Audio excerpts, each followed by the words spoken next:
Hi everyone! For today, we're going to discuss about the elective 2, Occupational Safety and Health. We're going to discuss the Chapter 9, which is the Prevention and Safety Management. Hazard Analysis or Prevention and Safety Management. The major topics are Hazard Analysis, Hazard Prevention and Deterrence, OSHA Process Safety Standard, Risk Assessment, and Best Practices in Safety Management.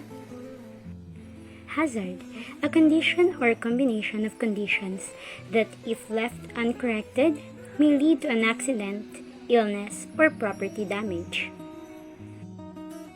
We have preliminary hazard analysis. It is conducted to identify potential hazards and prioritize them according to first, the likelihood of an accident or injury being caused by hazard, severity of the injury, illness, or property damage that could result if the hazard caused an accident. It is also useful sorting to rate the probable level of injuries that could occur: catastrophic, critical, marginal, and nuisance.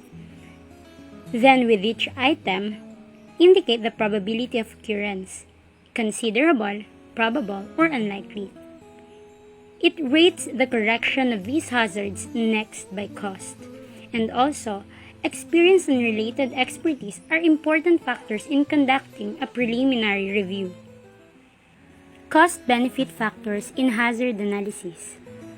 An example will be, every hazard typically has several different remedies, and every remedy has a corresponding cost and corresponding benefit. List all of the potential remedies along with their respective costs, and then estimate the extent to which each will reduce the hazard, its benefit. Hazard analysis includes Heya, HAZOP, Heya, FTA, and TOR. First, we have Heya, Failure Mode Effect Analysis. Critically examine the system in question. Divide the system into its various components and examine each individual component and record all of the various ways in which the components may fail. It rates each potential failure according to the degree of hazard posed, from no hazard or 0, slight 1, moderate 2, extreme 3, and severe 4. It examines all potential failures for each individual component of the system and decide what effect the failures could have. HAZOP, Hazard and Operability Review, consists of forming a team of experienced, knowledgeable people from a variety of backgrounds relating to the process or system and having team members brainstorm about potential hazards. Heya, Human Error Analysis. This is one of the most common used analysis in the field. It is used to predict human error. Two approaches to Heya can be effective. First, observing employees at work and noting hazards. The task analysis approach, and actually performing job tasks to get a first-hand feel for hazards. Last will be TOR, or the Technique of Operation Review. It is an analysis method that allows supervisors and employees to work together to analyze workplace accidents, failures, and incidents. It seeks to identify systemic causes, not to assign blame. Now, let's talk about weakness of Heya and HAZOP and how it can be overcome. The limitation of Heya, Failure Mode and Effective Analysis, is that it does not account for human error because it is generally the heart of a workplace accident compared to system or process failure. The weakness can be overcome by coupling human error analysis with Heya. While HAZOP, Hazard and Operability Review, has the same weakness as Heya, they do not factor human errors in the equation. HAZOPs predict problems associated with system or process failures. The weakness can be overcome by coupling human error analysis with HAZOP. Now, There are two approaches to Heya, or the human error analysis. As I've said earlier, first one is the observing employees at work and nothing hazards, or the task analysis approach. And the second one is actually performing job tasks to get a first-hand feel for hazards. Regardless of how Heya is conducted, it is a good idea to perform it in conjunction with FMEA and HAZOP analysis. This will enhance the effectiveness of all three processes. For 20 years, the documentation on TOR was not readily available. Its consequently wide-scale use did not occur till the early 1990s.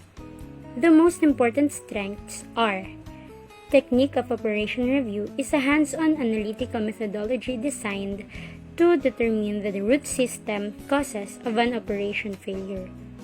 Also, because it uses a worksheet written in simple to understand terms and follows an uncomplicated yes or no decision-making sequence, it can be used at even the lowest levels of the firm. TOR demands careful and systematic evaluation of the real circumstances surrounding an incident and results in isolating the specific ways in which the organization failed to prevent the occurrence.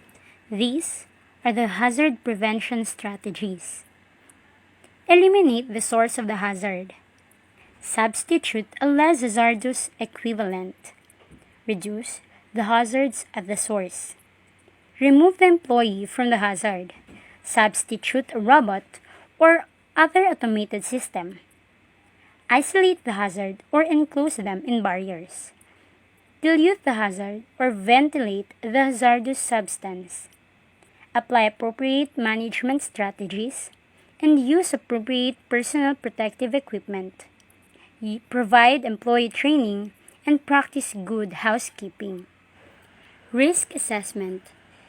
It is the process of quantifying the level of risk associated with the operation of a given machine. The most widely used risk assessment technique is the decision tree, coupled with codes representing the 4 questions and defined levels of risk. There are 4 usual questions that measure the risk. First is the severity of potential injuries. Next is the frequency of exposure to potential hazards. Third is the possibility of avoiding the hazard if it does occur. And last, the likelihood that the hazard will occur. Now, we have safety management concerns. For strategic planning, an organization's strategic plan should have either a broad goal or a guiding principle that speaks to maintain a safe and healthy work environment. Safety policy. The safety policy should summarize the organization's commitment and explain the responsibility of managers, supervisors, and employees for maintaining a safe and healthy work environment. Written procedures. Safety managers should ensure that all of the following are developed as written policies: job descriptions, general safety rules, procedures for specialized and hazardous operations, standard operating procedures, program for communicating with employees about safety information, emergency plan, employee orientation program, and also safety manual. Employee training. Safety managers are responsible for ensuring that both new and experienced employees receive the training they need to do their job safely. Communication. Safety managers are responsible for ensuring that employees, supervisors, and managers are fully informed about the safety and health policies, practices, concerns, and other information. Human resource management. Safety managers work closely with human resource management personnel on personnel issues relating to safety and health, blood testing, drug testing, wellness programs, and back-to-work programs for injured personnel. Self-assessments. Develop checklists for managers and employees for safety-oriented self-assessments. Safety and health promotion. The purpose of safety programs is to remind people to think of first the safety, both on and off campus. Also, we have accident investigation and reporting. Safety managers are responsible for establishing a structured system for investigating accidents and near misses and for reporting the results of the investigations. Ongoing monitoring.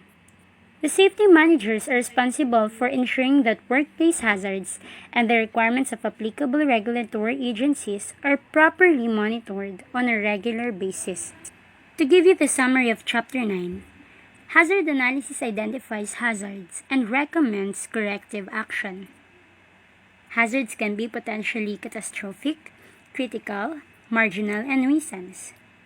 The failure mode and effect analysis, or the Heya, is a hazard analysis method that examines each component to determine how it may fail. HAZOP, or Hazard and Operability Review, is a hazard analysis method that involves forming a team and brainstorming. Heya, on the other hand, or the human error analysis, is used to predict human error and its effects. Technique of Operation Review, or the TOR, allows workers to conduct the analysis. The fault tree analysis, or the FTA, displays the analysis process visually. Fundamentals of hazard prevention are eliminate the source of the hazard, reduce the hazard, and provide employee training. The safety management includes safety policy, employee training, safety assessments, accident investigation, reporting, and monitoring. So that's it.